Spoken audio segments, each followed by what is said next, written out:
prep times 4.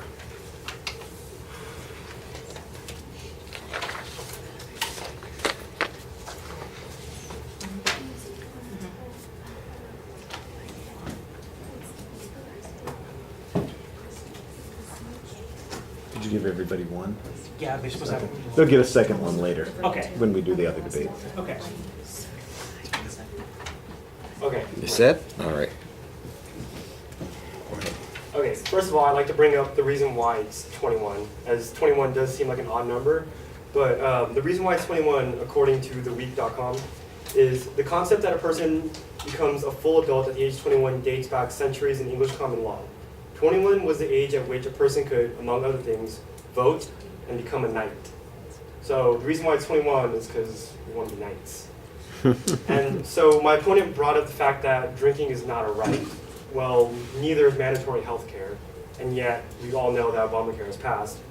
So according to thedailybeast.com, because any given part of Supreme Court decisions can set a precedent for future laws and can even invalidate an established law if it is challenged using Supreme Court's new argument, this, going back to what my partner said, is we could use this ruling to overturn the national drinking age.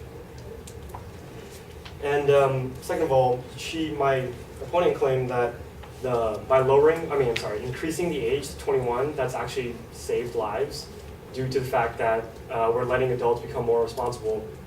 But according to theweek.com, non-alcohol traffic fatalities have also declined relative to the numbers of miles driven over the same time period. What this means is that it's not necessarily the fact that we've increased the age, it's also the fact that it's been 20 years since, or 30 years since roughly 30 years since we did this, and the technology has improved. We're talking about better steering systems, better seat belts, better education of just the road in general. And so it's not the fact that alcohol has been increased, but it's the fact that our safety regulations have also been increased. And so also my opponent talked about binge drinking. And, I'm sorry. My opponent claimed that alcohol can hurt you. Well, at the age of 18, you're also allowed to buy cigarettes. And according to the CDC, roughly 1 in 5 Americans are killed by cigarettes annually. Adults, 1 in 5 adults are killed annually in America. That leads roughly to about 440,000 deaths, roughly 40,000 of which are caused by secondhand smoke. Another statistic by the CDC also claims that 75,000 deaths are related to alcohol, around 40,000 which are related to crashes. So if we have something that's legal that causes almost 500,000 deaths, and another thing that's legal that causes 75,000, I don't want to say only, but a far less significant amount, why is one legal and the other one not? Another thing you can do at 18 is also you can get a commercial pilot's license and actually fly a plane. And according to Travel Tips USA Today, planes feature a double deck and passenger capacities of up to 853 people in a single class configuration. So you have a drunk driver, who maybe has a maximum of 5 seats, or you could have someone who is a licensed pilot at the age of 18 that can fly up to 853 other people. And also, I'm sorry. Okay. Another thing brought up is the fact that alcohol is dangerous.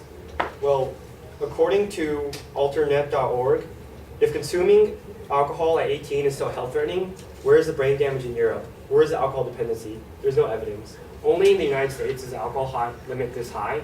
And if we look at other countries, we don't see massive amounts of car crashes, massive amounts of death, or huge amounts of addiction. So this can show that other countries may have done it, so why can't we? And also, by having the high age law at 21, it is forcing people to do it in secret because they don't want to be caught. According to a Harvard study funded by the Robert Wood Johnson Foundation, students were drinking just as much at schools that implemented social norms programs and were often drinking more. So it means that these schools, which had non-drinking programs, were drinking more than schools that didn't have that because they were exposed to it. And also, another statistic said that in high schools we've all experienced DARE, like the anti-drug and anti-alcohol. According to,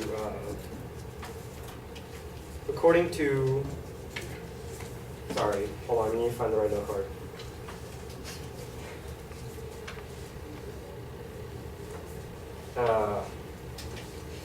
According to article.latimes.com, there is no proof, or there's no scientific research that states that the DARE program has actually saved lives, that it's actually made a huge significant impact.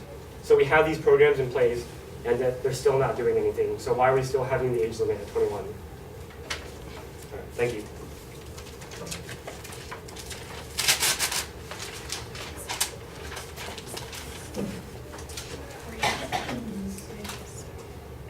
Two green still right here.